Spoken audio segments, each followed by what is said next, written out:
Sega.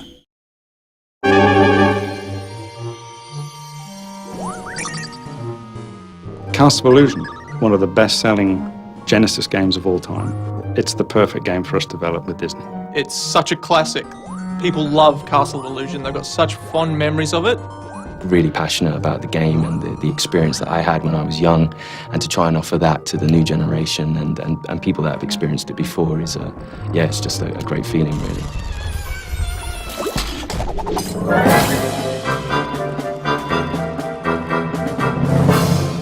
There is definitely something about Disney which I don't think any other brand has quite captured.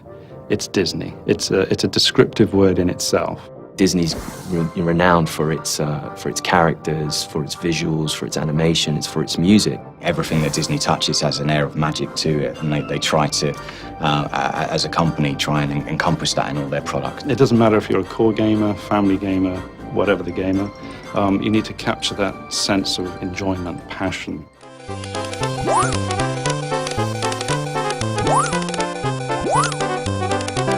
I was a child, I bought it. It was one of my favourite games.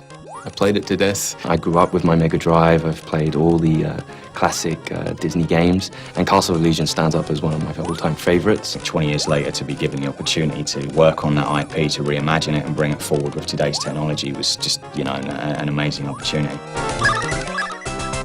For us, it was important to just respect the original in as many ways as we could. What we wanted to do was just improve upon areas that we can improve upon, because we've got new technology, we've got new systems, a new tool set. We have to be very careful not to go and run with the game in a completely different direction. We have to embrace what was good about it to begin with. You'll see all the same familiar characters, you'll see the familiar worlds, all the themes that you remember in the original game are there.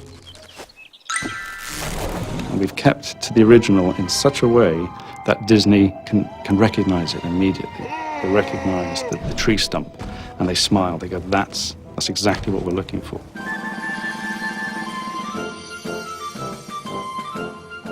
I think I employ 35 people that love Mickey. So making them happy, I think, is a good indication that the audience is going to be happy. He's the stoic little guy. He never really gets too bothered by things. He's always willing to give it a go. It's very brave, but at the same time very kind. He's quite charming in the way he approaches things, and we really wanted to capture a lot of that charm from Mickey that you see in the old kind of Mickey cartoons. Obviously, there's a little bit of pressure there for making him awesome, because it's Mickey Mouse and he's, the biggest character in the world. We are not going to reinvent Mickey. We have to respect the style of Mickey, the look and feel, the characteristics, the animation cycles, the walk cycles. And not only that, but from an artistic point of view, we have great concept artists that have been able to really capture the look of Mickey, what he meant in Castle of Illusion, in the Mega Drive era, and how do we bring a flavour of that into the new modernized version, but without changing him so much that he distinctly looks like a different Mickey Mouse.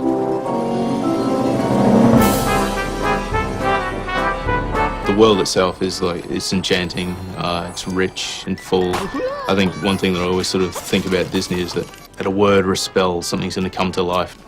Just off to the corner, something could just pop to life and come at you.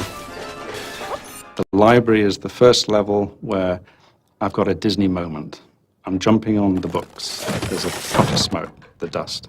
The books fall beneath my feet. And there's an enemy, and it's an A. It's a letter A, and it's attacking me. I don't know many games where a letter can actually scare a grown man. You just never know what's going to happen around the next corner. I think that's something that really keeps you engaged as a player. We didn't really diverge too much in the story. It's a very true Disney story. Mirabelle has come upon Mickey and Minnie out sort of having fun in the forest, dancing away, and she's taken by Minnie's beauty and wants it for herself, so she steals her away, and Mickey, being the heroic little boyfriend, runs off and chases after her, and he gets dragged into this castle of illusion where Mirabelle has set up all these traps. For those that know the original, to see what we've done with it, and for those that don't, for the new kids and anyone else that is new to the IP, and enough there to give them a little bit more of a story from start to finish. I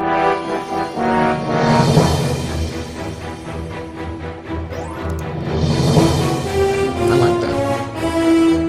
That's pretty cool. think for almost 100 years now, Disney have been pioneering so many things with animation and audio, and the key for me was synchronizing them together. Audio and music is a massive part of Disney itself, and that's something we take very seriously. So for us, it was important that we again tried to pursue certain sounds that made sense to the environment that Mickey was in. When making a new modern Castle of Illusion, we're able to use the old Castle of Illusion as liberal as we need to. And it's actually been quite nice to take the entire original 16-bit track and use them in the modern version as well. But sometimes by retaining that low fidelity, that's part of its charm, of its style. So I do think it's important to retain that. Although we have cleaned it up a little bit, it still retains that original character. Hey, I need that to save Minnie! Come back! We have had the opportunity to allow Mickey to speak.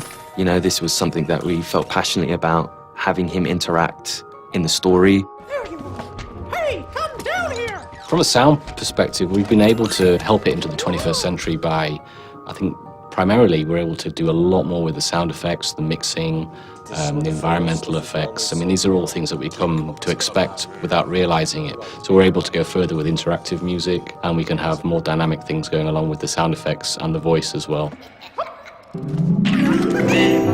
Castle of Illusion, you know, is built from the ground up.